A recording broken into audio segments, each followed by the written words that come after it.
Welcome back to the podcast where we dive deep into the stories everyone's talking about, and the ones they should be. Today we're unpacking something wild. The assassination attempt on President Donald Trump. A shot that barely missed, a moment that's already rewriting history, and a ton of unanswered questions. Now, I'm not here to spin conspiracy theories. I'm here to break down facts, expert insights, and the jaw-dropping details you might have missed. And for this one, I'm pulling from a fascinating interview with Loucks, a veteran, firearms expert, and former fighter pilot who's got serious credibility. So buckle up, because this is not your average news recap. First, let's talk about the shot itself. The shooter fired from about 140 yards away. Now, to the average person, that sounds far. But according to Loucks, for a trained marksman with a scope, that's child's play. Military competitions regularly involve shots at 600 yards, with iron sights. So, this wasn't some impossible sniper feat. But here's where it gets crazy. That bullet grazed Trump's ear. Not just a nick, it drew blood, left a visible wound. And Loucks puts it bluntly. Trump's guardian angel has copper burns on its wings from deflecting that round. Because statistically, surviving a direct AR-15 round at that range is 1 in a million. How? Trump leaned forward at the exact moment the shot was fired. A split-second shift. Divine intervention? Luck? You decide. But Loucks, a Christian, doesn't mince words. God's hand was in this. Now let's talk about the real scandal. How did this even happen? The shooter was on a roof, unsecured, wide open, just 140 yards from Trump. And according to Loucks, that's inexcusable. Secret Service protocol should have locked down every angle, every rooftop. Even a local cop stationed there could have stopped this. But here's the kicker. The Secret Service sniper did have the shooter in his sights. Rumor is he waited 3 minutes for permission to take the shot. 3 minutes. Loucks says that's not how counter-sniper ops work. Normally, they're cleared to eliminate threats on sight. So why the delay? Radio issues? Bad intel? Or something worse? And let's not ignore the chaos after the shot. There's footage of Secret Service agents scrambling, one female agent fumbling to holster her weapon repeatedly. Loucks' take, lack of training, lack of practice. And he points to DEI policies, diversity, equity, and inclusion, forcing hires based on quotas, not skill. Boeing's had plane failures from it, the military's struggling with it. And now, it might have cost lives. Here's where it gets uncomfortable.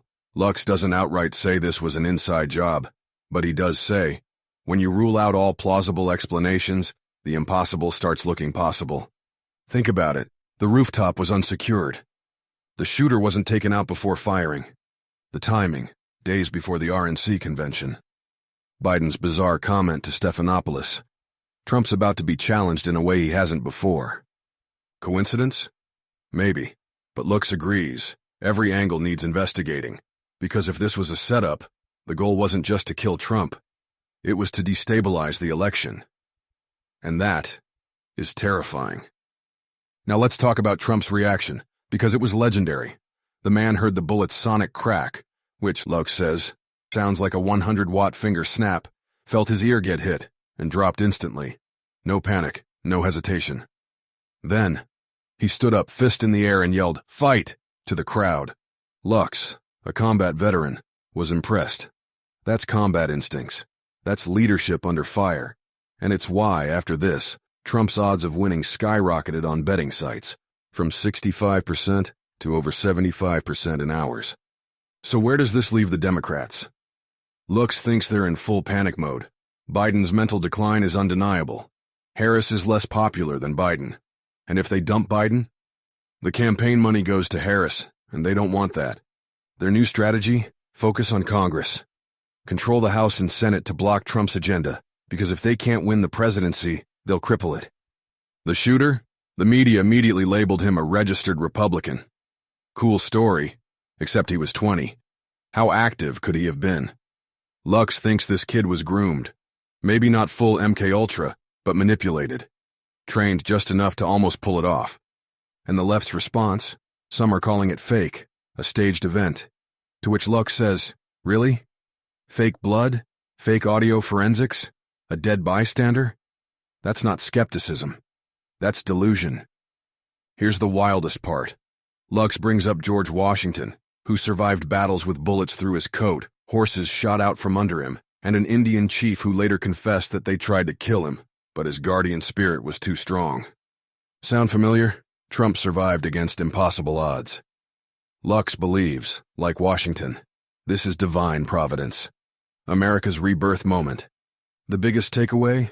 Stay vigilant. This election won't be fair. Ballot fraud? Guaranteed.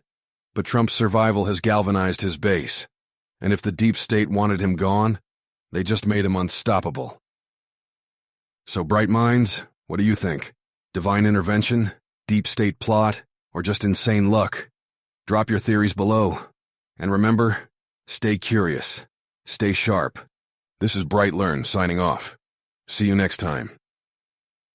This has been a BrightLearn.ai summary of an interview between Don Loucks and Mike Adams on July 15, 2024.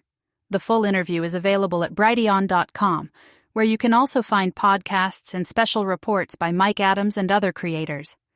Visit naturalnews.com for full editorial coverage of this interview and breaking news on critical stories that will keep you informed and aware of what's really going on.